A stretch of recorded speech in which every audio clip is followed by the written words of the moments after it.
জাতীয় ঈদগাহ মাঠে অনুষ্ঠিত হয়েছে ঈদের প্রধান জামাতে অংশ নেন প্রধান উপদেষ্টা ডক্টর মোহাম্মদ ইউনূস সহ রাষ্ট্রের গুরুত্বপূর্ণ ব্যক্তিবর্গ।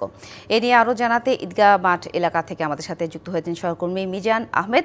এছাড়াও আমাদের সাথে আরও দুজন সহকর্মী যুক্ত হবেন কিছুক্ষণ পর। আমরা প্রথমে যেতে চাই মিজান আহমেদের কাছে। মিজান, ঈদ মোবারক। ঈদগাহ মাঠে ঈদের প্রধান জামাতের সার্বিক পরিস্থিতি, নিরাপত্তা ব্যবস্থা সব মিলিয়ে কি তথ্য আছে আপনার কাছে জানাবেন?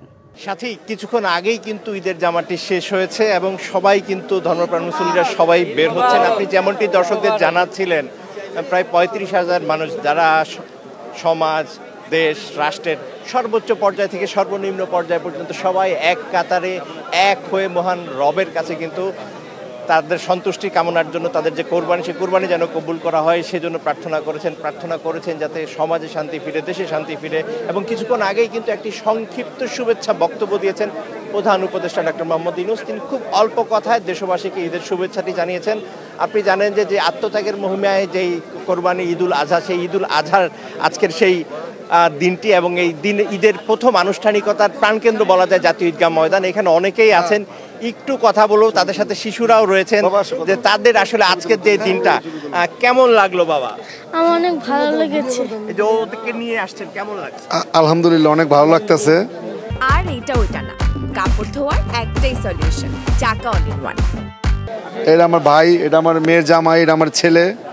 অনেক আনন্দ পরিবারের সবাইকে। জি জি জি ইনশাআল্লাহ পরিবারের সবাইকে নিয়ে সবাই ছুটে আসছেন। আমরা আরো একজন বয়োজ্যেষ্ঠকে দেখতেছি, একটু জানতে চাবো যে কেমন লাগলো যে এই যে নামাজটা আদায় করলেন? আলহামদুলিল্লাহ অনেক ভালো লাগছে। এই জায়গায় নিরাপত্তা খুব। কি দোয়া করছেন? দোয়া করলাম যে সকলে যেন সুস্থ থাকে, ভালো থাকে, এবং এটা যেহেতু কোরবানির ঈদ, সবার মনের পশুটাকে যেন কোরবানি করে, এটা হলো সবচেয়ে বড় ঈদ। আর পুরো বাংলাদেশের জন্য শান্তির কামনা করেছি। সাথে আপনি জানেন যে আমাদের জাতীয় কবি কাজী নজরুল ইসলাম তার শহীদি ঈদ কবিতায় কিন্তু বলেছিলেন, মনুর পশুরে করজবাই, পশুরাও বাঁচে, বাঁচে সবাই। তা আসলে সেই কথাই কিন্তু বলছিলেন আমার পেছনের এই বয়োজ্যেষ্ঠ ব্যক্তি। এভাবেই সবাই কিন্তু আসলে তাদের যে ঈদের যে আনুষ্ঠানিকতার মধ্য দিয়ে আজকে ঈদ জামাত শেষ করলেন এবং তারা সবাই এখন একে অপরকে ভ্রাতৃত্বের বন্ধনে বুকে জড়িয়ে ধরছেন। আমরা দেখেছি নারীরাও এসেছেন। আজকে প্রায় ৩৫,০০০ মানুষ কিন্তু একসাথে এই জাতীয় ঈদগাহের যে প্রধান জামাত, সেই জামাতে অংশ নিয়েছেন, যেখানে ছিলেন প্রধান উপদেষ্টা, আপিল বিভাগের বিচারপতি সহ আমলা থেকে রাজনীতিবিদ, সব শ্রেণী পেশার মানুষ, এবং সবাই কিন্তু আজকে ঈদের জামাতটি করেছেন। আমরা আরও কিছু মানুষের প্রতিক্রিয়া শুনতে চাই। কেমন লাগলো ঈদের জামাত আদায়? আসসালামু আলাইকুম। খুব ভালো লাগলো। আমি আমার এই প্রথম হাইকোর্টের ঈদের নামাজ আদায় করতে পারি এবং উপদেষ্টা ইউনূসের সাথে আমরা একত্রিতভাবে জামাত নামাজ পড়তে পেরে নিজেকে ধন্যবাদ করলাম। বাবা, ঈদ মোবারক। কেমন লাগতেছে ঈদের নামাজ পড়ে? খুব ভালো লাগছে। জাতীয় ঈদগাহে প্রথমবার আসছে, খুব ভালো লাগছে। কি দোয়া করছেন আপনি? দোয়া করছি যারা বাংলাদেশে যারা মুক্তিযোদ্ধা, যারা শহীদ হয়েছেন, যারা ফিলিস্তিনের বাসীদের, তার জন্য দোয়া করছি। যেমনটি শিশু বললেন, যারা মুক্তিযুদ্ধে শহীদ হয়েছেন এবং ফিলিস্তিনিবাসী, তাদের জন্য কিন্তু দোয়া করেছেন। কি নাম আপনার? মোহাম্মদ আব্দুল্লাহ। মোহাম্মদ আব্দুল্লাহর মতো অনেক শিশুই কিন্তু আজকে এভাবে তাদের প্রার্থনার কথা জানিয়েছেন। আমাদের সাথে আরও একজন ছোট বাবু রয়েছেন, যিনি হয়তো আগামীতে আমাদেরই নেতৃত্ব দেবেন। কি নাম আপনার? আলী ইয়াসিন আহমদ আব্দুল্লাহ। কেমন লাগছে ঈদের জামাত পড়ে?